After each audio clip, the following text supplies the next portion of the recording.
Estamos entiendo. Sí. Entonces, bueno, damos inicio al foro de hoy. El foro de hoy ya es el tercer foro AU, por lo que mal recuerdo, es el tercero creo que es.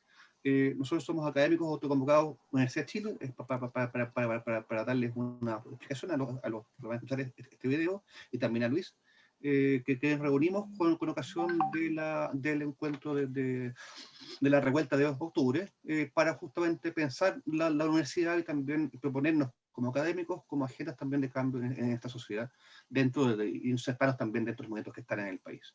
En ese sentido, hemos hecho varios foros ya, y en este caso nos interesaba mucho hablar sobre la propuesta de seguridad social de la Coordinadora Nacional de Trabajadores No AFP, de la cual es vocero el presidente Luis Mesina, y justamente la idea es que hablemos justamente de esa propuesta, que es una propuesta concreta, ¿ya? Y que no es una propuesta de retirar fondos, sino una propuesta coherente, lógica, que es más grande, que implica también cómo entonces entender un sistema de seguridad social en un contexto de una nueva constitución.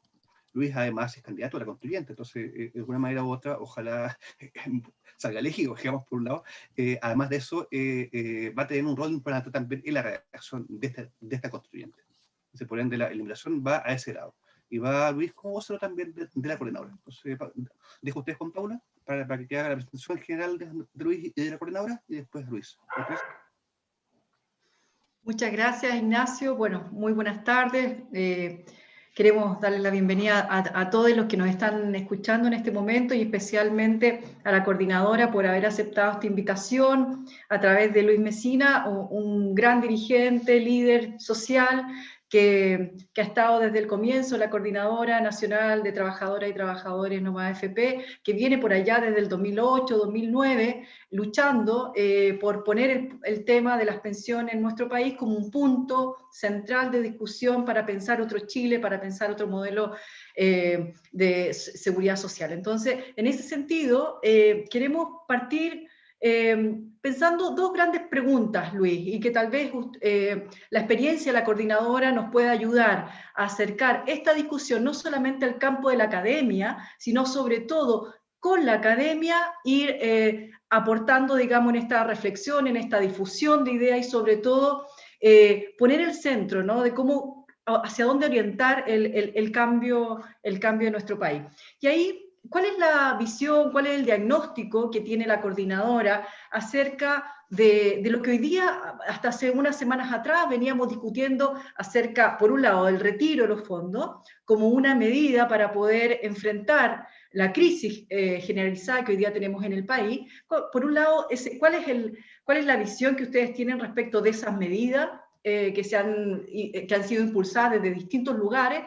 Y por otro lado, que nos puedas contar con detalle, porque yo te escuchaba en otro espacio, con detalle cuál es la propuesta de la coordinadora, cuál es la posición que tiene para enfrentar y sobre todo para pensar un nuevo sistema de seguridad social en nuestro país. Por ahí, Luis.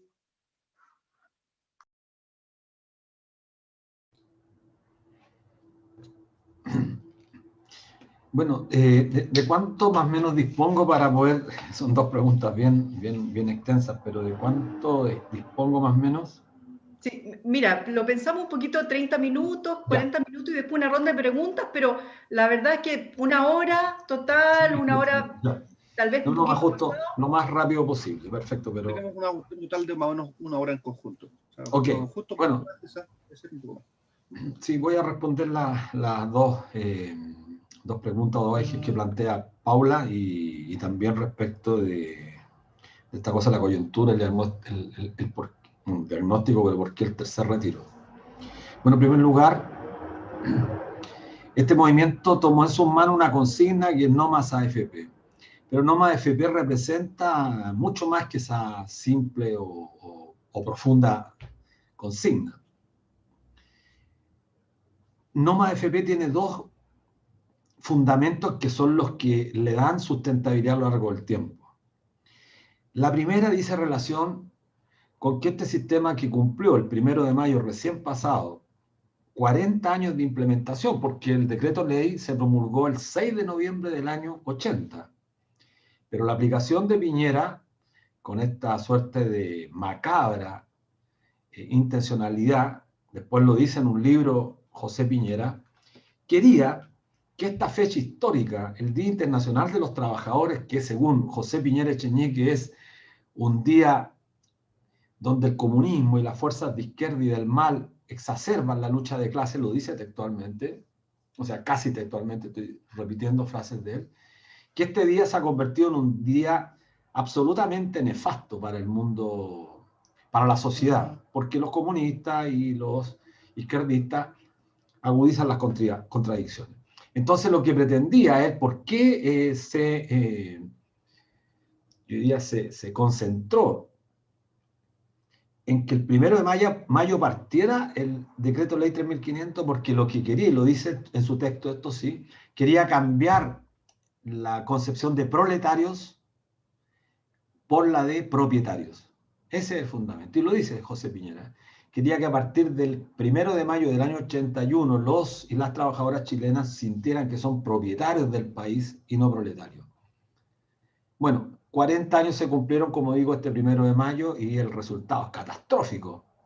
El fraude, hay que decirlo, para quienes son economistas, este es el fraude más grande de la historia, de toda la historia de la República. No hay otro fraude concebido desde el aparato del Estado, para engañar y estafar. Estoy usando los conceptos precisos porque lo he revisado una y otra vez. Aquí hay un fraude sobre el cual se impone al conjunto de la sociedad este fraude que finalmente termina resultando ser una estafa. ¿Por qué una estafa? Porque los resultados prometidos no se cumplió ninguno y no se va a cumplir ninguno.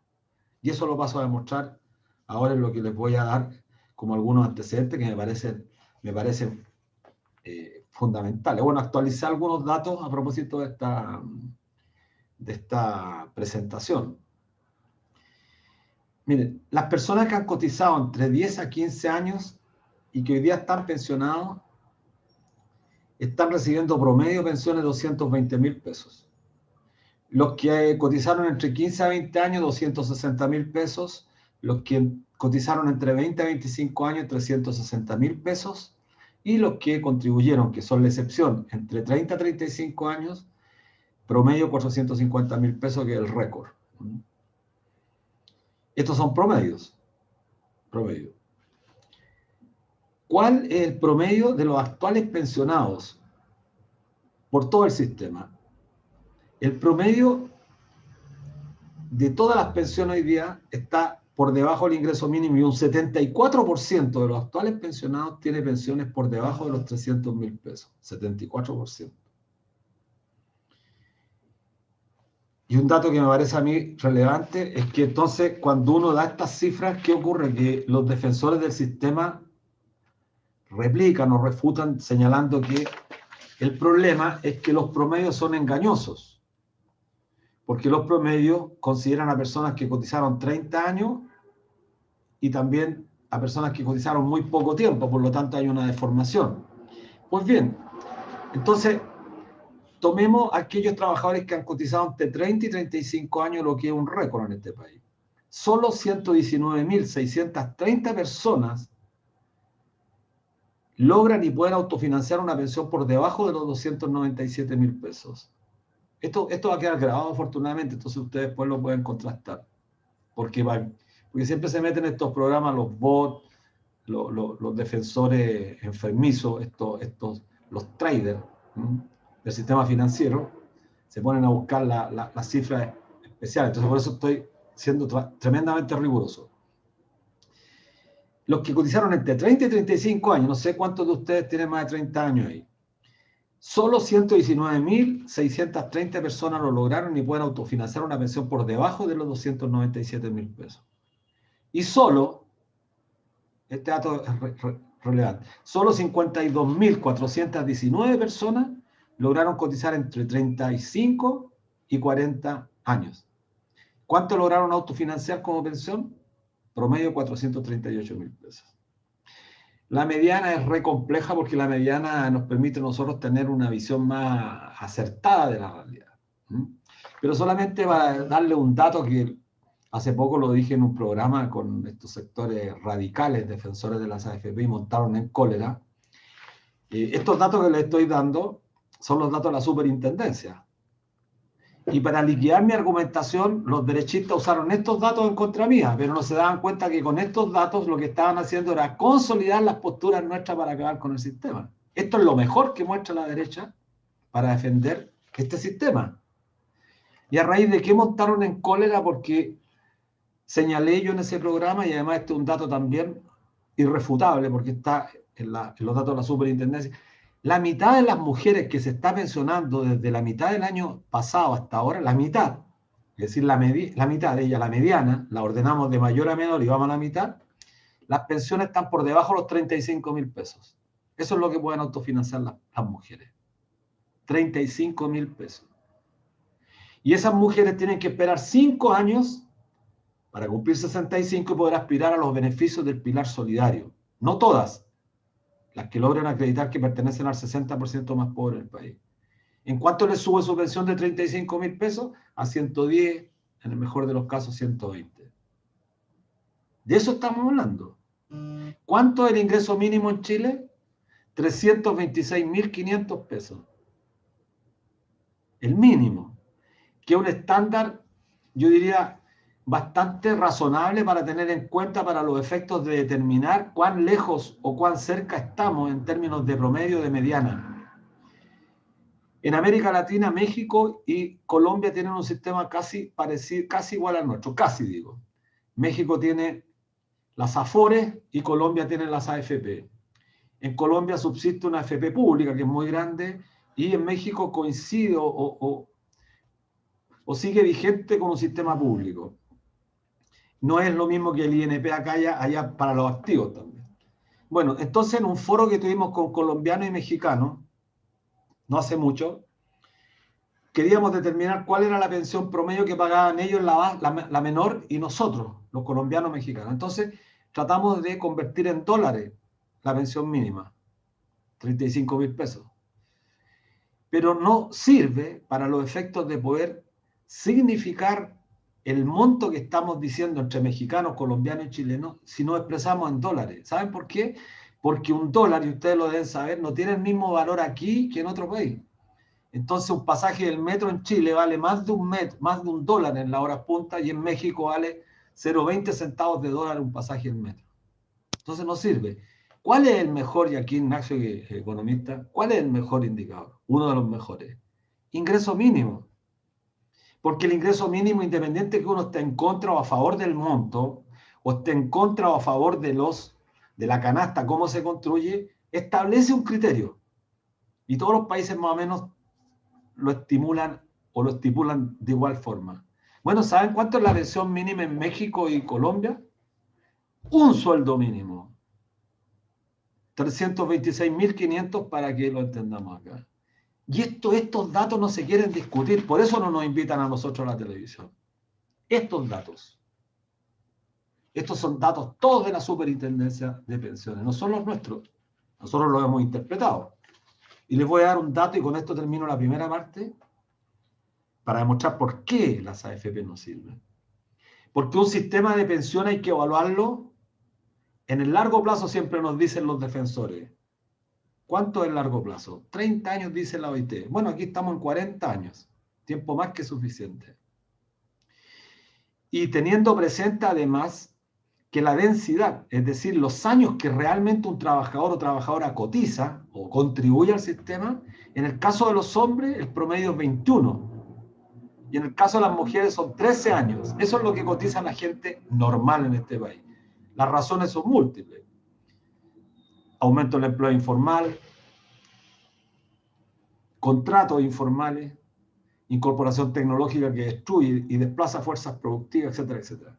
Pero eso está al margen del debate, por ahora. Pero datos relevantes después del segundo retiro, del primero y segundo retiro. Datos a marzo de este año. El 55% de los actuales afiliados, ¿cuántos somos los afiliados? 10.950.692 personas. 10.950.692 personas son las que están afiliadas al actual sistema. El 55% de esos 10.950.692 personas, el 55% tiene menos de 5 millones en sus cuentas de capitalización individual. El 70% tiene menos de 10 millones. El 84% tiene menos de 20 millones.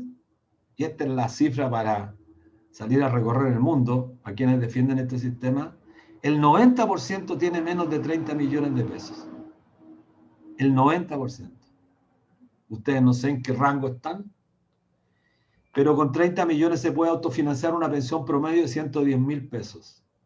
El ingreso mínimo, no perdamos de vista, está en 326.500. Es decir, el 90% de los trabajadores promedio pueden autofinanciar una pensión que va a estar un tercio más bajo el ingreso mínimo.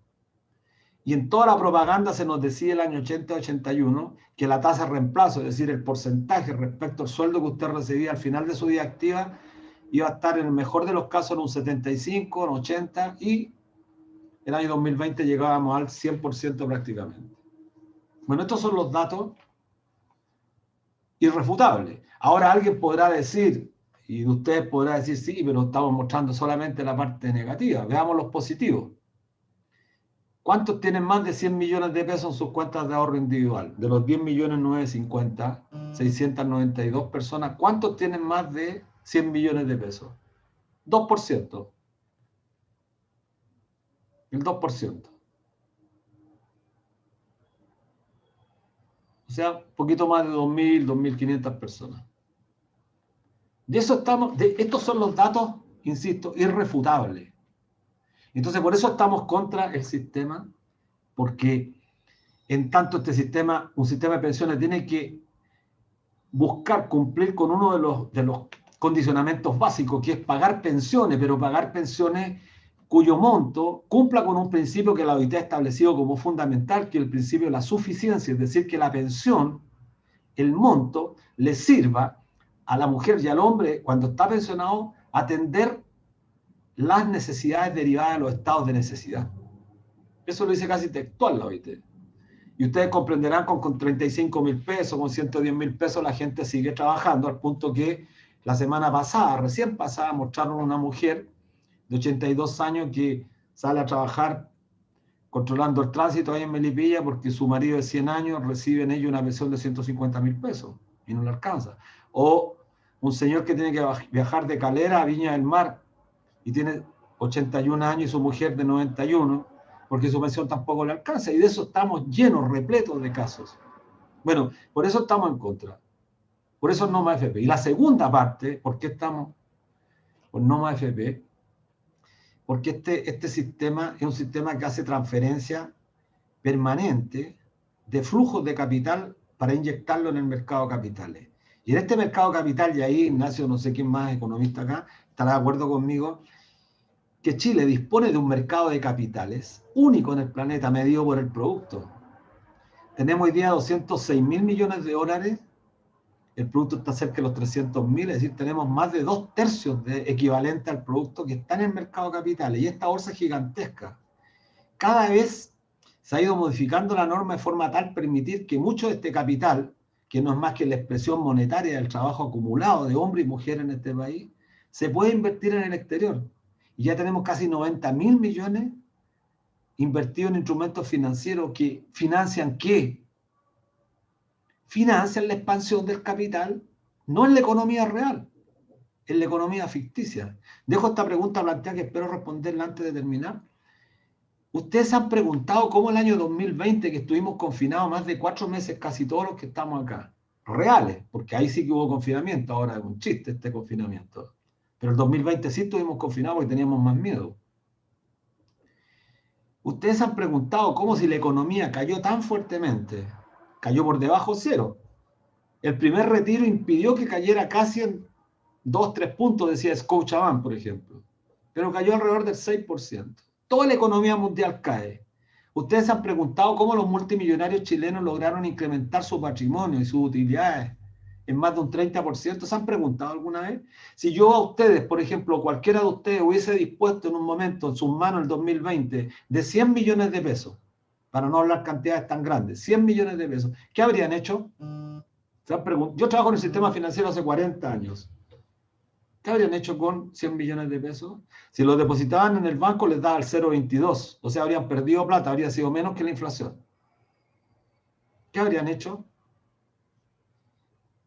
No habrían hecho nada, pues, porque no tienen, porque el capital requiere para su expansión mantener lo que se conoce como la cuota de ganancia. Y si usted no logra mantener la cuota de ganancia, el capital empieza a desaparecer. Bueno, solamente se puede lograr retornos de los niveles que lograron estos grandes multimillonarios especulando en la economía financiera y no en la economía real. No hay ningún puesto de trabajo que haya creado Luxi, Mata, Angelini, Piñera, etc. Ningún puesto de trabajo.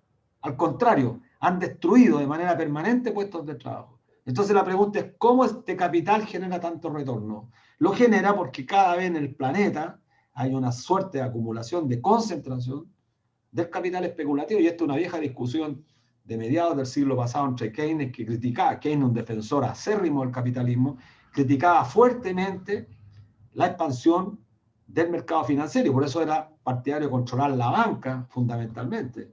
Porque este capital logra renta especulando. Entonces usted compra acciones y está en su caso comprando acciones y está ganando plata. Pero alguien paga eso. Porque el capital no es más que la expresión de fuerza de trabajo acumulado. Entonces alguien muere, alguien pierde el empleo, alguien es explotado en el planeta. Eso es lo que está ocurriendo. Bueno, estamos en contra, esta segunda parte, porque nuestro ahorro, nuestra humanidad ha estado puesta durante 40 años para expandir la fortuna de estas familias que son al mismo tiempo prácticamente la oligarquía que controla el Estado chileno. Y parece una indecencia que nosotros no digamos absolutamente nada. ¿Ustedes creen que cuando se financia Luxi está pensando en desarrollar inversiones armoniosas con el medio ambiente, con el ecosistema? No, por el contrario, están dispuestos a destruir todo, absolutamente todo. La industria forestal, la industria salmonera, que está generando consecuencias que se van a ver en 50, 80, 100 años. Y todo financiado de una u otra manera por nuestro ahorro provisional. Por eso hay que acabar con este sistema. No es un capricho. El mercado de capitales en Chile es lo que permite que Luxi se financie a un costo bajísimo, igual como se financia Mate, Angelini, todas las empresas que se coluden, las empresas del fármaco se coluden financiándose con nuestro ahorro previsional. Entonces, por eso estamos en contra de este sistema, por estas dos razones. Una, porque concentra la propiedad de manera violenta, insolente, obscena, no deja el surgimiento de otra área importante de la economía, cuando fundamentalmente el ahorro previsional debiera también hacer una contribución al desarrollo del país, un tema que es relevante. Esto lo ha dicho Ricardo Frendevich, Roberto Saller, que son de Morgaristianos. Roberto Saller era vicepresidente del Banco Santander, fue presidente del Banco Central.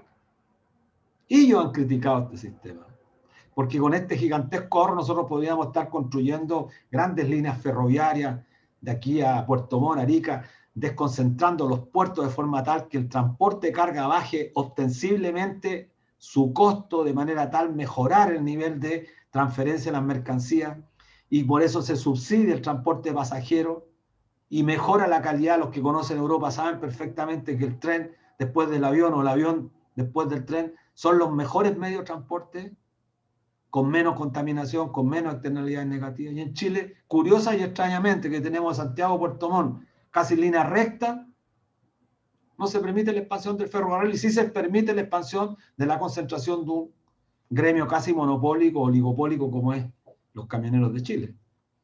Toda esa discusión forma parte del proceso constituyente, una digresión. Entonces, bueno, por eso estamos en contra. Ahora, ¿qué proponemos? Voy a apurarme un poco por el tiempo, me quedan 10 minutos. Lo que proponemos nosotros es un sistema público de pensiones, público. La Constitución Política actual, en el artículo 19, número 18 de los derechos y deberes constitucionales, señala que el Estado la acción del Estado estará dirigida a garantizarle a todos los habitantes el goce de ciertas prestaciones, entre las que se encuentra la seguridad social. Pero, ¿cuál es la trampa? Y señala que tendrá que garantizarlo a través de instituciones públicas o privadas. Y cuando dijo público o privado, quedó lo privado nomás, no quedó lo público. Lo mismo hizo en salud, lo mismo hizo en educación. Y cuando en las pensiones entró lo privado, ¿qué entró? Entró en negocios, y Este no es un problema de dogma, no un fetiche nuestro. Cuando decimos, entró el negocio, sí, pues si la empresa privada no viene por generar filantropía aquí al mundo social. Entraron porque les mostraron un negocio. Y este negocio era sustentable, era además bastante lucrativo. Entonces lo que tenemos que eliminar es esa palabra privada. ¿Y qué planteamos nosotros? Un nuevo sistema público de pensiones. Es un sistema de reparto, y aquí entro en materia, un sistema de reparto con fondos de reservas técnicas. Es un sistema moderno de seguridad social. Es lo más moderno que hay. La propuesta nuestra, y lo digo con bastante, puede sonar arrogancia, pero una propuesta que la hemos expuesto en seminarios internacionales con gente de Europa y Estados Unidos, es la propuesta más moderna que hay. ¿En qué consiste fundamentalmente? En que el principio fundamental sobre el cual se funda esto es la solidaridad, como todos los sistemas de Europa. Que se entienda bien, todos los sistemas de Europa, todos, Estados Unidos, Canadá, Japón, todas las economías más poderosas del mundo, Brasil, Uruguay, Argentina. ¿En qué consiste este principio fundamental? Que los que tenemos trabajo financiamos a los que no tienen trabajo. Es una ley prácticamente, no solamente de la sociedad capitalista, es una ley que existe hace muchos, desde que somos Estado. En la esclavitud, en el feudalismo, siempre los que trabajaban financiaban a los que no trabajaban, a los niños, a los inválidos, a los ancianos. Bueno, ese es el principio. Ahora aplicado a la norma o aplicado al proyecto, consiste en que los que trabajan activamente entregan una fracción de su salario junto con los empleadores, tanto privados como públicos, porque aquí el Estado también se ha desentendido completamente de la pensión de nosotros, solamente ha aportado al pilar solidario, y el pilar solidario es el respirador artificial de este sistema, porque esa no es la solución. Y por lo tanto planteamos un nuevo sistema que se funda sobre la base de un fondo de reservas técnicas. Hoy día tenemos 206.000 millones que nos pertenecen a todos los que estamos acá, y esos 200.000 millones de dólares están destinados al financiamiento de las grandes operaciones del movimiento del mercado de capital y particularmente de los grupos vinculados al sector financiero. Lo que planteamos nosotros es un giro completo, y ese capital, que es la expresión de nuestro ahorro, tiene que rentabilizar de aquí a final de siglo un promedio que nosotros consideramos cercano al 2,5. Voy a mostrar si es que puedo la lámina. Eso tiene el retorno suficiente que permite empezar a pagar pensiones en un plazo de 5 años, establecer la pensión universal para todos y todas, igual al ingreso mínimo, 326.500 pesos. Y a partir de ahí se pagan las pensiones en función de los años de contribución que usted efectuó al sistema. Es decir, es un sistema de beneficios definidos, no un sistema de contribuciones definidas como el que actualmente tenemos. Nosotros sabemos que tenemos que pagar 10% más la comisión, pero ninguno de los que está acá sabe cuánto es el monto que va a sacar de pensión, porque eso está sujeto a múltiples variables. La tasa de interés, el estado civil, el número de hijos, la edad de la mujer, la edad del hombre, etcétera, etcétera. Y los sistemas públicos de pensiones, los sistemas de reparto con fondos de reservas técnicas establecen un derecho inalienable e irrenunciable a la persona, que es justamente, si usted cotizó 30 años, bueno, va a tener una tasa de reemplazo equivalente al 70%, pero como usted cotizó 30 años, la sociedad y particularmente el sistema tienen que garantizarle una pensión mínima, de forma tal que si durante la vida activa usted ganó el mínimo, el sueldo mínimo, 326.500, se da la paradoja, o se da, no la paradoja, se da el reconocimiento que usted, habiendo cotizado 30 años, va a tener una pensión mínima garantizada mucho más alto al salario que recibía en la vida activa, porque los sistemas públicos de pensiones fundados en la solidaridad, además, son redistributivos, mejoran las condiciones de aquellos que durante su vida activa han tenido la infortunia de ganar muy poco. Entonces, con 30 años se establecen pensiones de 486.000 como mínimo. Y esa es la propuesta en términos muy genéricos. Es una propuesta que tiene sostenibilidad financiera porque está hecha sobre la base de supuestos macro muy conservadores, que el crecimiento del PIB va a ser un 1% de aquí a final de siglo, que el salario mínimo también va a crecer un 1%, y que la tasa de retorno del capital acumulado va a ser promedio un 2,5, puede ser mucho más en algunos periodos, menos en otros. De hecho, el gobierno calcula tasas en los distintos escenarios más altas que la nuestra y por lo tanto nuestra propuesta es mucho más conservadora. Eso es lo que planteamos en términos generales y el gran debate va a ser cómo se administra esta plata, porque tenemos que crear una institución pública que la administre con plena autonomía de los gobiernos, con plena autonomía de los gobiernos de turno, de forma tal que sea un organismo público cuya misión fundamental va a ser recaudar las contribuciones de los empleadores y de los trabajadores, pagar pensiones y, en tercer lugar, administrar el Fondo de Reservas Técnicas para capitalizarlo y cumplir con el rendimiento de una tasa interna de retorno al menos del 2,5%. Y eso lo hará un organismo público. Y como reconocemos el ahorro de cada uno de los que está acá, yo aquí les voy a repetir los montos que di al comienzo cuando señalé que el 90% tiene menos de 30 millones, pero cada persona, si tiene 5, 10, 15, 20 millones, se le reconoce lo que usted tiene en su cuenta de ahorro individual, parecido a lo que fue el bono de reconocimiento, un voucher, se conoce técnicamente como cuentas nocionales, que lo instalaron los suecos, y cuando usted llega a la edad de pensionarse, ese valor se indexa y se complementa con el Fondo de Reservas Técnicas de forma tal a garantizarle hasta la muerte al trabajador y a la trabajadora una pensión que se ajusta a los requerimientos formulados por la OIT, que es fundamentalmente el principio de la suficiencia. Eso es lo que puedo decir en términos generales. El impacto que tiene un sistema público de pensiones es el único posible o el único capaz de hacer posible que las pensiones de los y las trabajadoras chilenas mejoren. Los defensores y los fanáticos del sistema actual siempre van a responder que el problema no son las AFP. Siempre van a escuchar a ustedes. No, pues el problema no son las AFP han rentado bastante. El problema son otros, el empleado precario. Lo que es cierto, el empleo precario es la responsable de las bajas pensiones. Pero lo que hay que responderle a esta gente es que todo sistema de pensiones, debe ajustarse a la realidad específica del mercado laboral de cada país. Nosotros no podemos hacer un proyecto de pensiones pensando en el mercado laboral sueco, noruego, danés. No podemos pensar una propuesta nuestra pensando en el mercado laboral brasilero, uruguayo, argentino. Nosotros tenemos que hacerlo pensando en la realidad chilena.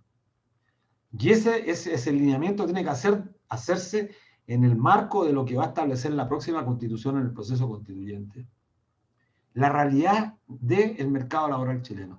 Que aunque no se crea, respecto de Argentina, Uruguay y Brasil, Chile tiene más complejos problemas por el hecho de la precariedad laboral y por la falta de protección social, a diferencia de Argentina, Uruguay y Brasil.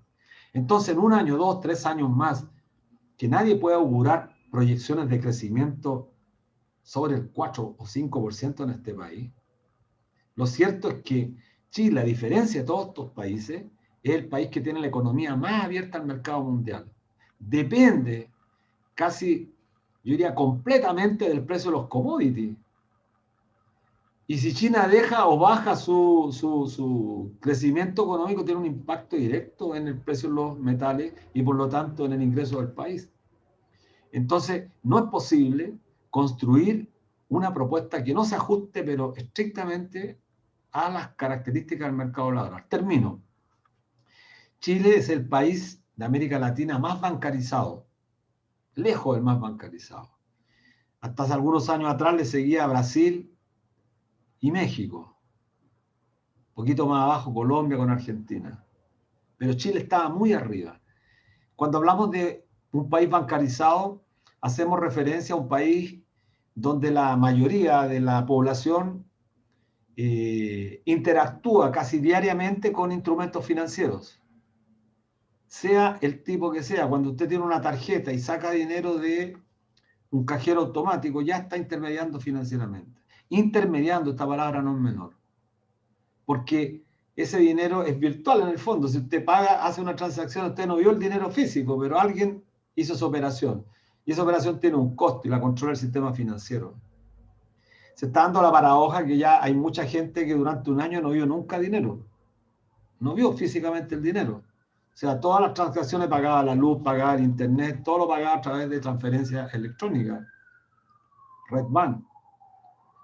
Y nunca vio el dinero. Entonces veía su cartola en la cuenta corriente por internet, le habían depositado el sueldo, veía cuánto saldo tenía en su cuenta y empezaba a hacer las transacciones financieras. Pero nunca vio el dinero. Y la tendencia es que Chile, hasta antes de la crisis, hasta antes de la revuelta, Chile iba a ser el primer país, o uno de los primeros que iba en América, no solamente en América Latina, en América, iba a desaparecer prácticamente el dinero como medio de cambio. Bueno, Dinamarca prácticamente no tiene mucho dinero. Y eso tiene una consecuencia, que la fuerte incorporación tecnológica en las nuevas formas de organización del trabajo nos depara grandes problemas. Y especialmente con el teletrabajo ahora, que no llegó para dejar de existir después de que resolvamos la crisis, no, llegó para quedarse eternamente. Ya es parte de las transformaciones estructurales de las relaciones de producción. Y en consecuencia, un país que tiene mucha incorporación tecnológica, más que toda América Latina, por supuesto, y por cierto que va a desplazar y a destruir puestos de trabajo. ¿Eso qué invita? Invita a que tengamos un sistema de seguridad social. Porque si no, vamos a seguir encontrando aquí en las calles del centro. Yo trabajo hace 40 años aquí en el centro de Santiago. Y en la mañana invito a la gente que pueda pasar por huérfano. ¿Cuántos indigentes hay en 3 cuadras?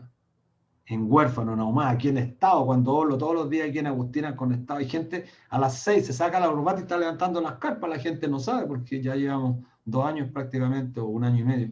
Aquí en Estado con Agustina la gente llega, arma su carpa, tipos con corbata, se sacan la corbata y se ponen a dormir ahí, con botellas, 2 botellas de agua, una de agua para lavarse al otro día y otra para orinar. Eso no es ciencia ficción, no es San Francisco en California donde los tipos duermen en los autos y se lavan con una botellita de agua, las manos, o sea, con 2 litros hacen todas sus necesidades. Eso está ocurriendo en el centro de Santiago, pero en el centro de Providencia también. No solamente Santiago, en el parque japonés o el parque Bustamante, no sé cómo es el parque japonés, está lleno de carpas. Bueno, si no queremos ese mundo casi orwelliano, donde la ciencia, la tecnología controla todo y la gente está, o la sociedad está invadida por harapientos que andan estirando la mano solamente para un pedazo de pan. Ese mundo que no queremos solamente se puede resolver con mayor solidaridad y con seguridad social. Por lo menos la seguridad social es un componente que ayuda a que esto no se generalice. Por eso estamos en contra y por eso planteamos. Y los retiros de los 30, del tercer retiro, la última pregunta que me hizo Paula, es evidente la peor política pública ante un gobierno absolutamente incapaz, ineficiente, incompetente. Se han jactado y se jacta todo, incluso a la oposición en este país le reconocen a Piñera ser un buen gestor. La oposición siempre lo está alabando. Yo lo encuentro el más mediocre gestor. La oposición, esta oposición que en realidad, bueno, está peor evaluada que el propio Piñera, pero le rinde pleitesía prácticamente en todos los foros. Ustedes lo ven en televisión, sí, pero él es un buen gestor. ¿Buen gestor de qué? Absoluta incompetencia respecto de la cantidad de recursos que ha dispuesto este gobierno y este país para resolver la crisis. Más de 36.000 millones de dólares puestos en el mercado y destinados en un porcentaje muy alto al consumo, que fue lo que hizo la gente cuando retiró su primer retiro y el segundo. Y bajaron la moratoria de la banca, del sistema financiero. La gente fue a pagar los créditos. Entonces, mayor liquidez del sistema financiero para tomar ese capital y volver a reinvertirlo ¿en qué? En crédito, que lo demandamos nosotros mismos, que somos quienes accedemos al crédito. Entonces, esa política pública es lamentable, pero es inevitable. O sea, es una contradicción. Tenemos que apoyarla, el tercer retiro, porque no hay otra alternativa para la gente que está sufriendo en este país. Las ollas comunes volvieron a aumentar. Y es el drama de muchos chilenos y chilenas y de migrantes que están pasándolo muy mal. Bueno, eso es lo que justo 30, me pasé en 2 minutos. Disculpa. Muchas gracias, Luis, por tu presentación, por el tiempo también tan acotado y tu claridad para mostrarnos tanto la propuesta de la coordinadora como también el diagnóstico que ustedes tienen. Y aquí tenemos, además de saludos a la coordinadora, al trabajo que ustedes hacen, tenemos 3 preguntas y ahí te quería preguntar, me parece que podríamos hacer así, un ciclo de 3 preguntas y ahí tú ves cuál te parece, contestar, dar el más tiempo, y luego una segunda ronda si es que alcanzamos con el tiempo. Mira, una de las primeras que tenemos acá, que parece sumamente interesante porque mucha población aún está en el sistema que le llaman el sistema antiguo, ¿no? El INP. Entonces, la primera tiene que ver con eso. ¿Cuál es desde la perspectiva de la coordinadora, tu perspectiva, en qué se diferencia la propuesta de la coordinadora con el antiguo INP? Una segunda pregunta tiene que ver con ¿qué crees que se debiera hacer con las reservas que queden del sistema en caso de que no se retire todo el dinero antes del cambio del sistema, suponiendo que hay una transición, un cambio? Y la última pregunta de este primer ciclo tiene que ver con que los fondos recaudados en el nuevo sistema, la pregunta es ¿dónde se invertirán? ¿Quién determinaría eso? Por ejemplo, que no se inviertan en asuntos militares, que en definitiva, ¿cuál es la instancia que debería regular esa situación? Por ahí. Bueno, esas tres preguntas siempre están formulándose en la academia, en los sindicatos, en las poblaciones, en todas partes te preguntan esto, y que creo que son las preguntas que tienen sentido. Parto por la primera, ¿cuál es la diferencia con el INP? Toda es una diferencia radical. Nosotros no reivindicamos el antiguo sistema. Pero mira, no reivindicamos el antiguo sistema porque tenía muchas desigualdades el antiguo sistema. Era muy asimétrico. Existían 32 cajas. De las 32 cajas, la mayoría eran exitosas. 30 cajas, eran muy pequeñas, pero la caja de empleados particulares en par, la CANAEMPU, la caja de empleados públicos y periodistas, y el Servicio Seguro Social, entre esas tres concentraban casi el 95% del total de los trabajadores chilenos. Entonces era raro. Las otras 20 y tantas cajas, estaba la caja del Hipódromo Chile, el Club Hípico, el Sporting Club, Ferroviario, Santiago Watt. Había una cantidad impresionante, caja bancaria, la caja del Banco del Estado, la caja del Banco Chile, Marina Mercante. Y se daba la paradoja que las cajas eran muy buenas. Entonces alguien podrá decir, pero están en una contradicción, ¿cómo no quieren volver si las cajas eran tan buenas? Los bancarios jubilábamos a los 24,5 años con una tasa de reemplazo cercana al 80% y con una cantidad impresionante de beneficios. Los trabajadores que eran los más de la caja de empleados particulares jubilaban a los 35 años de servicio o 55 años de edad, cualquiera que quisiera usted. Y tenía también una cantidad importante de beneficios, la tasa de reemplazo era cercana al 80% del ingreso que usted recibía al final de su vida activa. La CANAEMPU, que era la Caja Nacional de Empleados Públicos y Periodistas también. Pero en el seguro obrero, o sea, la paradoja, se mencionaban los 60 años y con las pensiones más bajas del país. Era la pobreza reproducida en un sistema público. Y había asimetría. Se da la paradoja del Club Hípico y el Hipódromo. El Club Hípico, como recuerdo, el Hipódromo Chile jubilaban a los 10 años de servicio. Entonces, si usted trabajaba a los 18, a los 28 estaba jubilado. Eso era absurdo. O sea, en eso tenía razón cuando se criticaba a José Piñera Echeñique, se agarró de eso en su libro Cascabel al Gato para criticarlo. Pero lo que nunca dijeron es que estas clases no estaban quebradas. Ahora, no estaban quebradas porque los trabajadores activos colocaban una cantidad importante de su patrimonio para financiar eso. Y tenían servicios médicos, etc. El sistema antiguo fue muy potente en muchas cosas. Permitió el desarrollo del país. Generó el mayor desarrollo de la industria inmobiliaria. La gran mayoría de los trabajadores tenía casa a través de los sistemas de pensiones. La Caja de Empleados Particulares, por ejemplo, construyó extraordinarias poblaciones para sus trabajadores. La Villa Olímpica, la Villa Frey, la Villa Los Presidentes, que son villas emblemáticas, que hoy día difícilmente un trabajador asalariado podría comprarse un departamento de eso hoy día. Imposible prácticamente. Bueno, invertían el ahorro de los trabajadores, lo invertían y pagaban buenas pensiones.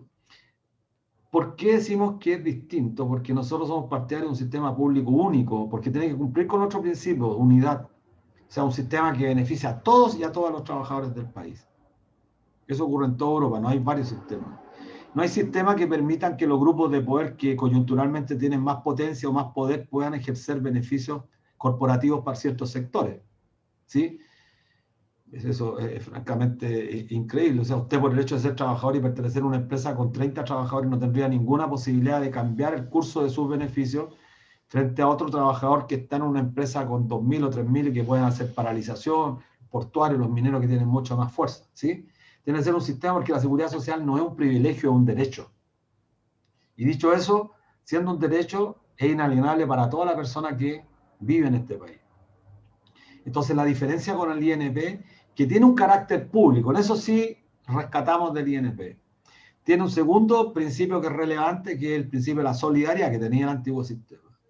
Pero en tanto era un sistema de privilegio para determinados sectores trabajadores, no estamos de acuerdo. Y por lo tanto, este es un sistema único. Si usted es gerente de una empresa o es obrero o es trabajador de cualquier empresa, va a tener el derecho a tener la contribución a un sistema público de pensiones. Lo segundo, ¿qué pasa con el saldo? Preguntó recién la Paula. El saldo es fundamental porque el saldo es lo que constituye el Fondo de Reservas Técnicas. Entonces a nosotros no nos da lo mismo que se siga sacando plata. Porque hay gente que ha planteado esta loca idea, oye, liquidemos la AFP, vamos por el cuarto, el quinto, el sexto, hasta el 10. Y sacando el 10 la gente matemáticamente no saca la cuenta, con sacando 10 tampoco sacada, porque cuando uno saca la plata siguen habiendo flujos de capital que están ingresando. Hay rentabilidades. Entonces nunca se va a pillar, es casi eterno esto, porque todos los meses va a seguir entrando. Aquí hay que cambiar el sistema. Y lamentablemente, claro, porque las condiciones son agraviantes hoy día o son muy malas, la gente ha tenido que echar mano a estos recursos para enfrentar, insisto, las contingencias de la crisis. Pero nosotros no somos partidarios porque lo que quisiéramos es que este fondo, que hoy día está en 206.000 millones, que creo que según los datos van a ser más o menos 10.000 los que se podrían sacar del tercer retiro, no puede ser más porque hay mucha gente que quedó sin fondo, estaríamos quedando más los flujos de ingresos que van a entrar el mes pasado y estos 2 meses, vamos a quedar siempre con 200.000, un poquito más de 200.000. Esa es la base sobre la cual nosotros queremos construir el nuevo sistema de pensiones. De forma tal que el sistema de pensiones permita a la gente enfrentar estados críticos como los que estamos enfrentando hoy día. Pero además hay que tener presente una situación que es relevante, especialmente si hay economistas aquí. Los sistemas de seguridad social y de reparto hacen una contribución importante a la demanda agregada, porque los que están pensionados tienen mayor ingreso y por lo tanto ese mayor ingreso lo destinan al consumo, y cuando estamos enfrentando periodos de crisis económica, los que reactivan la economía son justamente los trabajadores porque tienen ingresos. Y la seguridad social, estamos recién partiendo por pensiones, pero la seguridad social en términos integrales implica abordar el tema de la salud, las pensiones de sobrevivencia, las pensiones de invalidez y, por supuesto, el tema de los seguros de desempleo.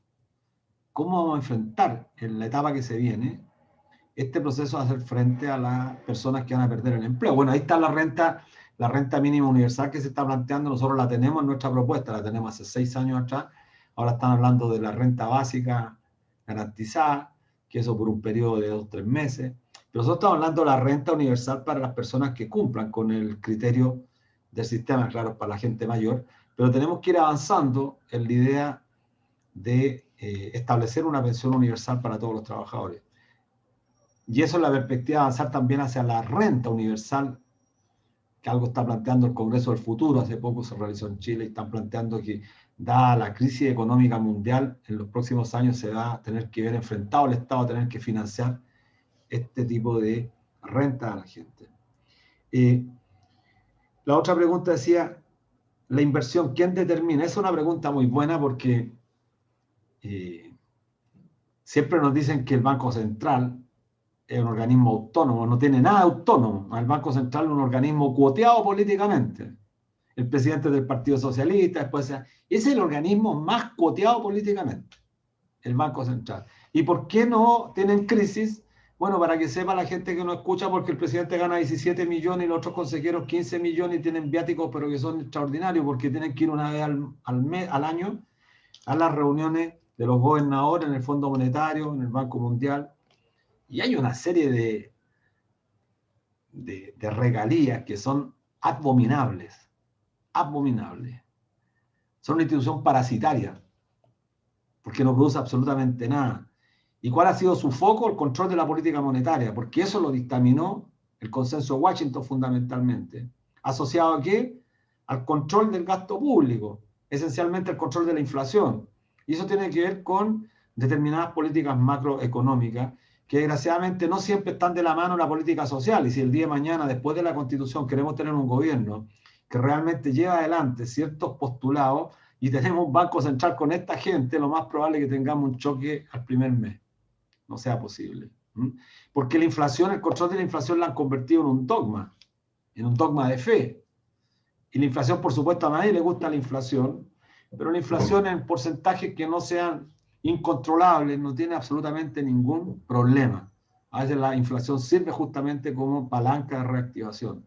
Pero es una discusión más teórica, pero que hay experiencia respecto a cómo poder utilizar la política monetaria con sentido expansivo, con sentido de, yo diría, reexpansión de la economía o reactivación. Bueno, Keynes cuando planteaba este tema de la incursión del Estado en los periodos críticos económicos, estaba derecha y abiertamente planteando una concepción distinta, que echa por tierra todo este dogma de los consejeros del Banco Central. Y hay que decirlo, creo que los consejeros del Banco Central, sean socialistas, del partido que sea, son toda gente monetarista, está, yo diría, condicionada por los principios de la economía norteamericana. Y, bueno, ¿quién determina la inversión? Bueno, un grupo de especialistas, de técnicos, y como alguien decía ahí, entiendo, por supuesto que no puede haber inversión en industrias que contaminan el ecosistema. Creo que la primera condición es que no se puede hacer daño al medio ambiente. O sea, la industria salmonera no debiera, en el caso nuestro, tener ni un solo peso invertido en ese tipo de instrumentos que financien a la industria salmonera. La industria salmonera en Chile está contaminando el ecosistema y, sin embargo, en Noruega, por ejemplo, la industria salmonera está constreñida a una cantidad pero impresionante de regulaciones. Y acá ya han preguntado los noruegos y los noruegos dicen, no, nosotros no tenemos las condiciones legales que tiene Chile. Y claro, aquí hacen lo que quieren. Bueno, lo mismo pasa con la industria forestal, nosotros no podemos. Chile tiene que tener, y esta es parte de una discusión al margen, bueno, pero puedo hacer una digresión. Nosotros estamos con un grave problema. Si en el proceso constituyente vamos a tener que definir el carácter del Estado y qué tipo de Estado queremos. No basta con hablar, como yo escucho en todos los foros, queremos un Estado garante de derechos y que se acabe el Estado subsidiario. Ese parece ya un discurso rayado, todos lo repiten, desde casi, bueno, todos. Queremos un Estado garante de derechos. Dice, ¿qué es? Si no se dice cómo se va a financiar ese Estado garante de derechos. ¿De qué sirve? Es literatura barata. Aquí, para poder resolver esa pregunta, hay que apuntar a lo central. ¿Qué tipo de Estado queremos? Y el tipo de Estado supone acabar con el Estado unitario, dominado por la oligarquía en 210 años, acabar con los privilegios de Mate, Larraín, Errázuriz y compañía, los Saldívar, los Walker, e imaginarnos un nuevo Estado organizado política, administrativa, judicial y culturalmente, de forma tal que respete la identidad y los potenciales económicos que tiene. Yo particularmente lo he estado planteando en distintos foros. Hay que transitar desde un Estado unitario radical como el chileno a un Estado federal, que son los dos extremos. Hay que buscar un punto intermedio quizás. Un Estado semifederal, un Estado que se organice sobre la base de las macrozonas. Imaginémonos Aysén con Magallanes, una sola gran zona, Atacama, Tarapacá y Antofagasta, perdón, Atacama, Antofagasta, Tarapacá, una gran zona, y que pueda permitir el desarrollo, en el caso del sur de Chile, en la zona del Gualmapo, el ecoturismo que genera un ingreso pero increíble. En el caso español, más del 12,8% del ingreso a la economía española la genera la industria del turismo. Y Chile tiene potencialidades mucho más grandes que España. Claro, no en el campo de la cultura tradicional, por supuesto, pero en el campo de un patrimonio que tenemos nosotros que es incalculable, que el paraíso terrenal, la naturaleza, nosotros no tenemos comparación. No tenemos comparación. Y eso es una industria que perfectamente puede ser amigable con el ecosistema y nosotros con nuestro ahorro provisional perfectamente podemos desarrollar el financiamiento a los pequeños emprendedores. La gastronomía no es menor. Y perdónenme que en este tema, porque la propuesta nuestra ha estado hace ya, digamos, 5 años discutiéndolo en distintos foros y a mí me interesa mucho porque lo hemos presentado fuera del país también. Y yo ayer y hoy día lo discutía con algunas personas. Hoy día lo discutí en la mañana en Ñuñoa, en una feria que me tocó participar.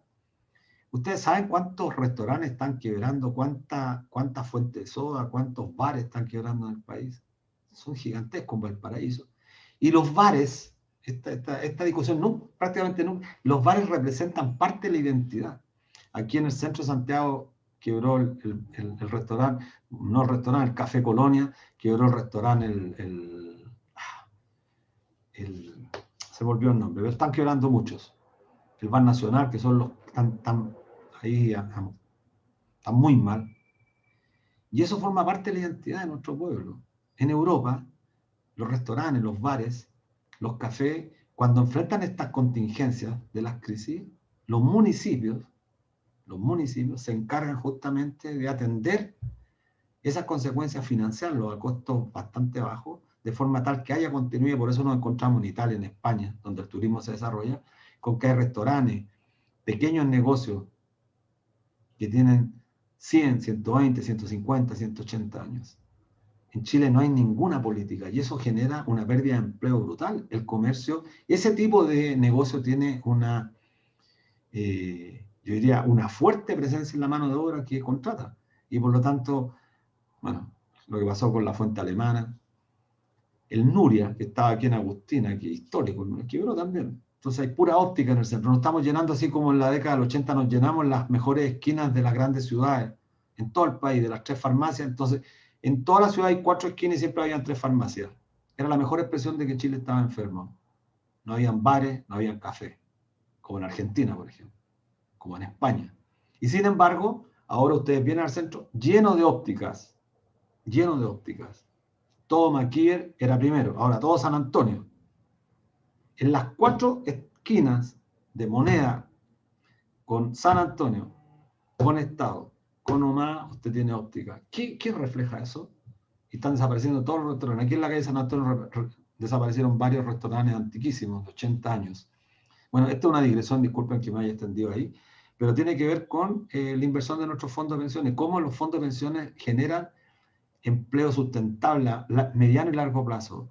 Es decir, si nosotros esperamos un retorno a una tasa del 2,5, no es tan ambicioso.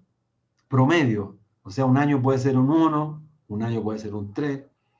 Lo importante es que generemos el retorno suficiente de forma tal garantizar que las personas cumpliendo ciertos requisitos, cierta edad, van a tener una pensión cuyo monto no puede ser jamás inferior al ingreso mínimo, que son hoy día 326.500 pesos.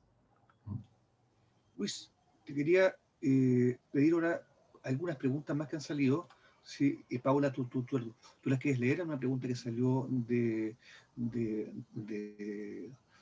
aquí. Léelas tú. Sí, la leo yo. Ya, perfecto. Entonces, dos preguntas que son una pregunta de Inés Pepper, académica de la Facultad de Medicina, que pregunta también cómo se puede cambiar. Vamos a hacer dos preguntas juntas. Y también va a terminar una pregunta junto con esta. Pregunta, ¿cómo se puede cambiar el sistema? Con la propuesta que tiene justamente la coordinadora con la constitución actual. Una pregunta que se puede hacer. ¿Se puede cambiar o no se puede cambiar la constitución actual o no se puede? Y respecto a eso hay una segunda pregunta que está vinculada a eso, yo creo que están todos vinculadas.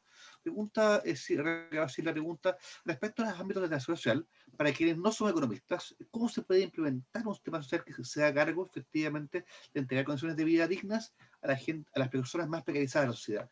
¿Cómo se debería pensando en el escenario de una nueva constitución? O sea, pensando en el fondo, ¿cómo con la constitución podríamos construir esto?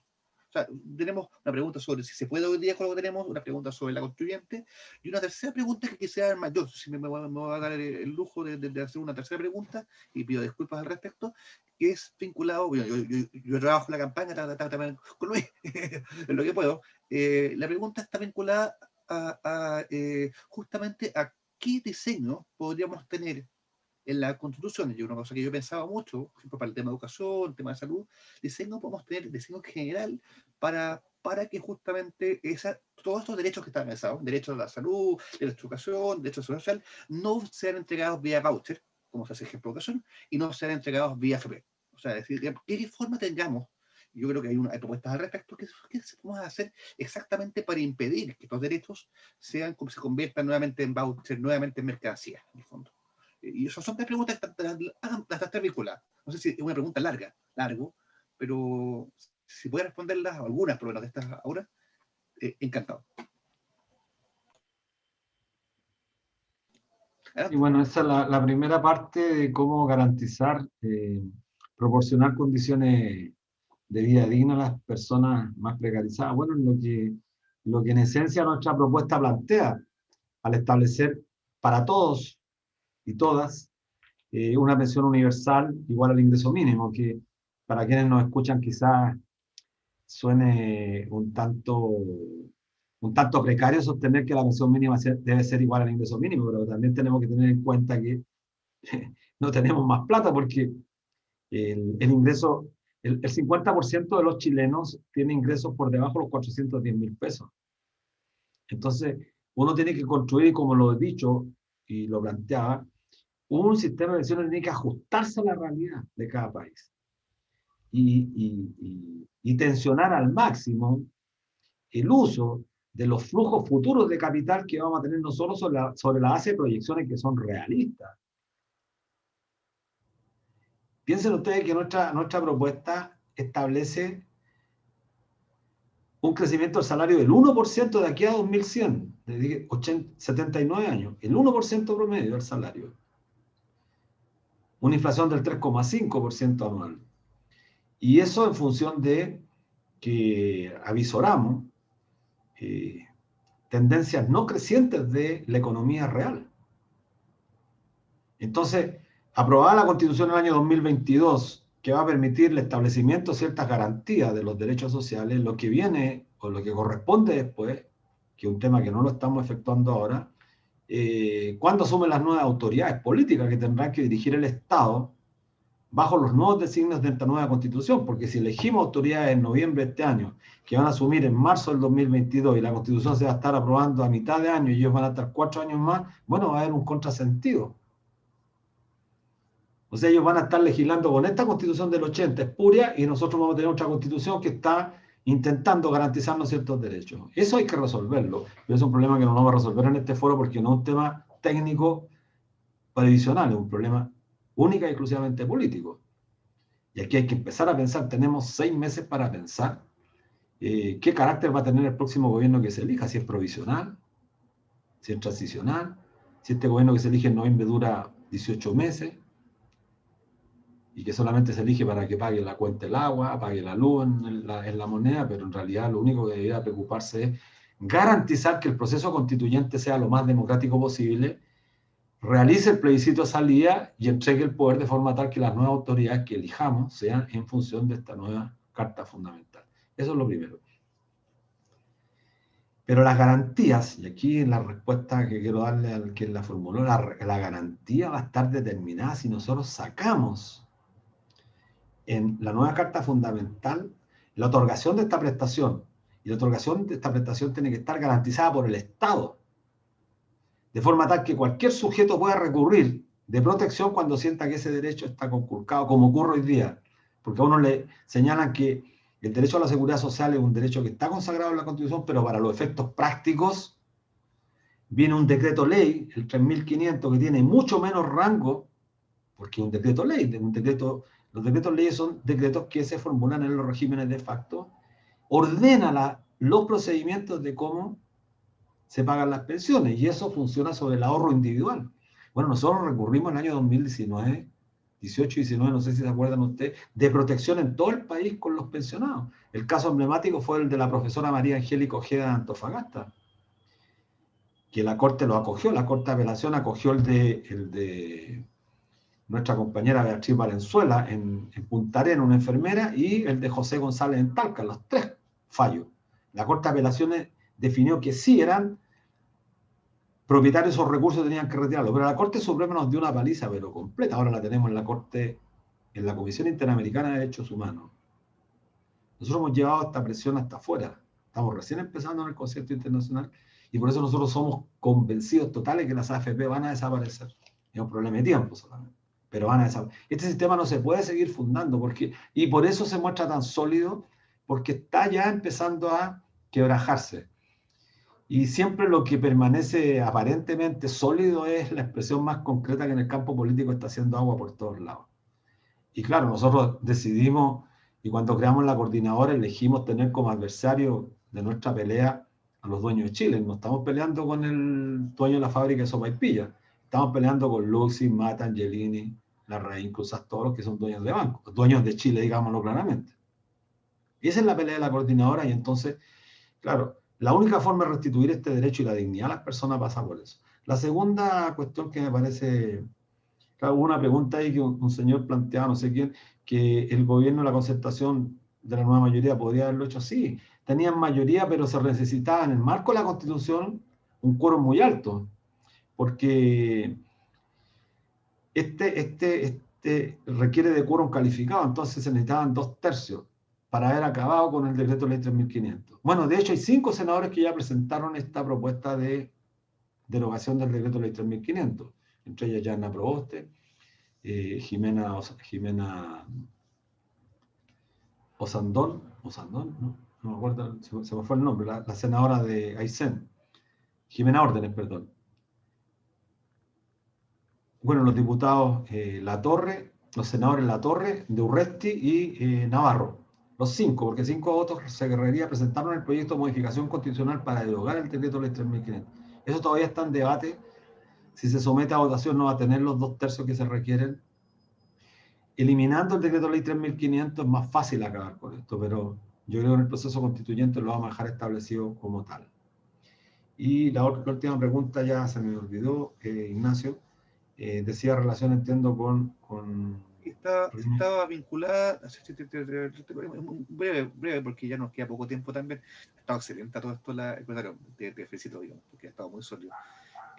Una pregunta está vinculada a cómo hacer un diseño constitucional en la Constitución, porque de una manera u otra eso es algo que se va a plantear para la constituyente, y va a ser la gran pelea de la constituyente, para que estos derechos que tenemos pensados, digamos, no se conviertan en vouchers. O sea, y eso también se va a ver en educación, también se va a ver en salud, y de hecho tú puedes judicializar. Por ejemplo, tú puedes decir, ya, la persona va, como tenemos hoy día con la que tú vas a tribunales para pedir tu derecho, pero el del Estado te lo entrega a través de un privado. O sea, yo creo que sí entendí ahora me acordé. Yo creo que eso bueno, aparentemente es más sencillo porque requiere de dejar establecido en la Constitución como derecho irrenunciable, inalienable a la persona humana.